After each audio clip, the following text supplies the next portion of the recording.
বাংলাদেশ এতিয়া কৈ থকা সময় নাই, এতিয়া উলিয়াই দিব লাগে। যদি বাংলাদেশে উলিয়াম বুলি কৈছে উলিয়াই দিব লাগে, আমিতো কৈয়ে আছো। গোটেই উলিয়াই দিয়ক, আমাৰ কি ক'বলগীয়া আছে? আমাৰ ক'বলগীয়া নাই নহয়, বাংলাদেশী গোটেই উলিয়াব লাগিব। এতিয়াতো আৰু চুমা খাই উলিয়াব নোৱাৰো, বাংলাদেশী গোটেই উলিয়াব লাগিব। কথাহে কৈ থকা হৈছে, সেইটোৱে আমি সেইটোৱে কৈছো, উলিয়াই দিয়ক আৰু নোৱাৰিলে আমাক দি দিয়ক। আমিতো কৈ আছো কথাত, উলিয়াই দিয়ক নহ'লে আমাক দি দিয়ক। কি কৰিব লাগে আমি কৰিম না, আমি কৈছোৱে 15-20 মিনিট পুলিচ অঁতৰাই দিলে হ'ব, বাকী আমি কৰিম কি কৰিব লাগে। কিন্তু আমি কৈ থকা হৈছে আৰু দুৰ্ভাগ্যজনক কথা এইটো যদি কৰিছে, কিন্তু মইতো দেখা নাই এতিয়ালৈকে, মই কোনো ধৰণৰ ভিডিঅ' দেখা নাই।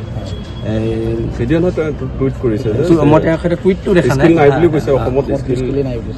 নাই, সেইটো ভুল কথা। অসমৰ মানুহৰ কৰ্মদক্ষতা আছে, আমি এটা জীয়া জাতি, সহ্য বিজয়ী মহিয়ান জাতি, আমাৰ কৰ্মদক্ষতা আছে। আৰু এইটো কথা যদি তেখেতে টুইটো কৰিছে, তেখেতে ভুল কৰিছে। এই কথাটো মই গম পোৱা নাই, কিন্তু যদি ভূপেন হাজৰিকাক অপমান কৰিছে তেন্তেতো সেইটো গোটেই অসমীয়া জাতিক অপমান কৰিছে, আমাৰ খিলঞ্জীয়া সত্তাটোক অপমান কৰিছে।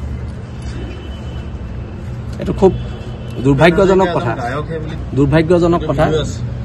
সেইটো যদি প্ৰমাণ আছে, এইটো অতি শীঘ্ৰে ইয়াৰ ওপৰত ব্যৱস্থা গ্ৰহণ কৰিব লাগে, আৰু প্ৰয়োজনত আইনী ব্যৱস্থা যদি গ্ৰহণ কৰিবলগীয়া হয় বিল আছে থানাখনে কৰিব। নহয় চাওক, বৰাকৰ যিখিনি মানুহ আছে সেই মানুহখিনিয়ে নিজকে অসমৰ অংগ বুলি নাভাবে, আৰু যদি বৰাকক বাদ দিয়া হৈছে আমি ৱেলকাম জনাইছোঁ। বৰাকখনকে বাদ দি দিব লাগে, আমিতো এইটো কৈয়ে আছোঁ।